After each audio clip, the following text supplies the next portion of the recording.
يأتي إرهابيون تائبون يكشفون استغلال الأطفال جنسيا في جبال الجزائر.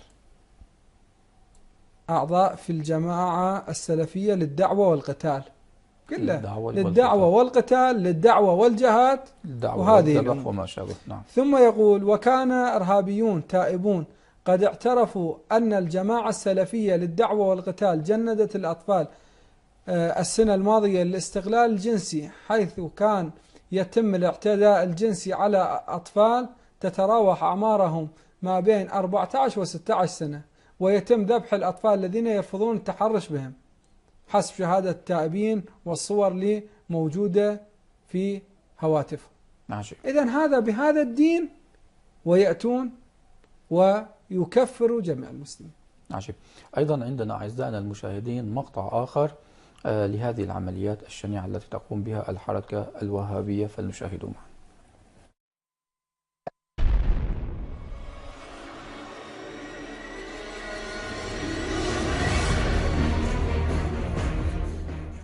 فد نبذة عن أي درس شرعي شنو بنطقكم؟ مثلا أي شروط لا إله إلا الله، عند التوحيد، نواقض الإسلام.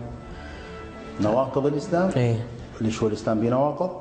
ما أعرف. شنو النواقض اللي كلموا عنها؟ مثل اللي يشرك، إذا واحد قال يا محمد يقول هذا كافر. كافر؟ إيه. قال اللي مثلا يساعد الكفار على المسلمين قال هذا كافر. نعم. يعني السحر هذا ساحر كافر، واليستهزئ بالسنة كافر، المهم هذا الحي. زين، واللي يقتل إنسان بريء مسلم هذا لو كافر؟ أكيد كافر، لكن ما يقولون هم، لكن هم يعني يقدرون بس على المدينة إنه إذا واحد قتل هم يقتلون. زين، نحن نقول يا محمد، لا يقول لك لا ما يصير هذا كافر. لا يقول لك. طيب هو محمد منين؟ هو رسول نبينا هو. إيه؟ هو أعز ما عرفناه بحياتنا كلها هو محمد. شنو المشكلة من أنا أقول يا محمد؟ إيش عارف نقول؟ أنت بس قول يا الله، لا تقول يا فلان. نعم. هذه الشرعية إيش قد ياخذ يوم يا وقت؟ احتمال ساعة، كل درس ساعة. زين، ما انطق درس شرعي هذا حرام هذا حلال؟ شلون يعني؟ يعني أشياء مثل يعلموك الحرام والحلال؟ لا. الصح والخطأ؟ لا. يعني يروحون على أشياء الكفر أيوه. وغير الكفر، بس هذا الذبح والكفر. ذبح وكفر. إيه. طيب بعد الدرس الشرعي شنو اللي كان؟ بعدين لا، كل واحد يرجع لخيمته ويسوون لواطة بين بعض. نعم. يسوون لواطة بين بعض. لواطة؟ إيه، بين شخص وشخص. شفته؟ هاي الحالة شفتها أنت؟ لا، كانوا يعني أغلب كلهم يحكون إنه رحنا سوينا لواطة هيك يعني ورا الجبال هيك. هو الشخص اللي فعل هذا الفعل يجي يتكلم بها؟ إيه، يتكلم بها. الحالة هاي كانت منتشرة بالمعسكر؟ إيه، منتشرة عادي. يعني حالة طبيعية؟ إيه، عندهم عادي. زين، هذه الحالة حلال وحرام؟ لا، يقولون رحت على الأمير. نعم. أمير المعسكر قلت له هيك، قال لي راح نحاسبهم. نعم. ما يحاسبهم، هو يمكن هو يسوي معهم. هو معهم؟ ايه. زين، بس اريد اعرف هذه اللواط حرام ولا حلال؟ هي اكيد حرام. انت هسه مسلم؟ هي حرام اكيد. حرام. ليش ما نخليها بخانة الكافر مثل ما خلوا واللي يقول يا محمد كافر واللي يلوط مو كافر؟ ايش ما يقولون؟ لا ما هيك. المهم هذا دينهم هذا بعد.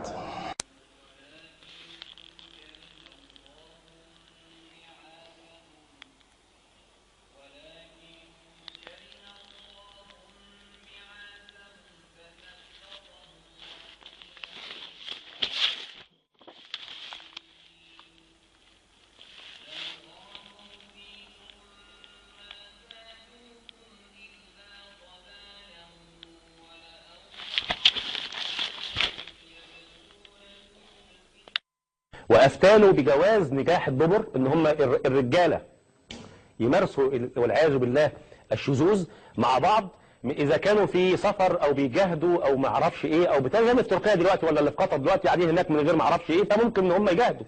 جهاد الدبر ده شيخ افتانهم كده. تخيل الكارثه والمصيبه اللي احنا فيها. طالع يتكلم باسم الاسلام والمسلمين وهو بيحارب ربنا.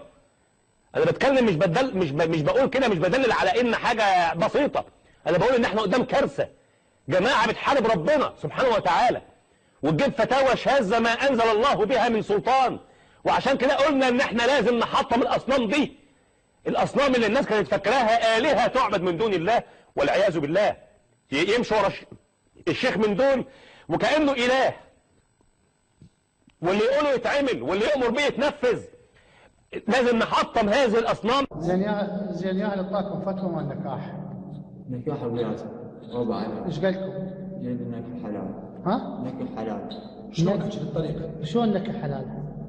سيد أولاده قال هذا ما طينا نكاحكم ترى بقتلكم. إيه؟ نعم سيد. إيه؟ رحنا هناك مجموعة راح على أبو على. إيه؟ قال صح النكاح حلال قالوا. إيه؟ إذا المسؤول مالتكم راضي حلال. ها؟ إذا المسؤول مالتكم راضي حلال. إذا المسؤول مالتكم راضي حلال. المسؤول مالتكم راضي؟ نعم. إيه زين نكاحكم كلكم؟ نعم. أنتم كم واحد؟ إحنا 10.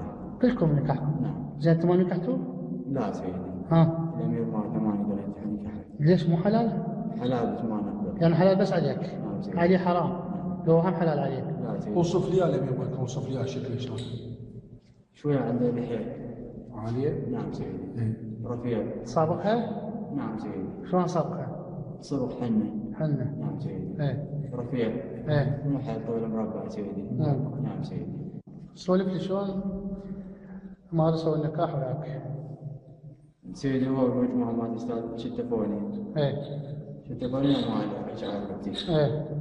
كان يجي هو سيد أبو ياسر سيدي. إيه. نكحنا سيدي. إيه. سيدي ما أتحمل. شلون أعمل نكاحك شلون؟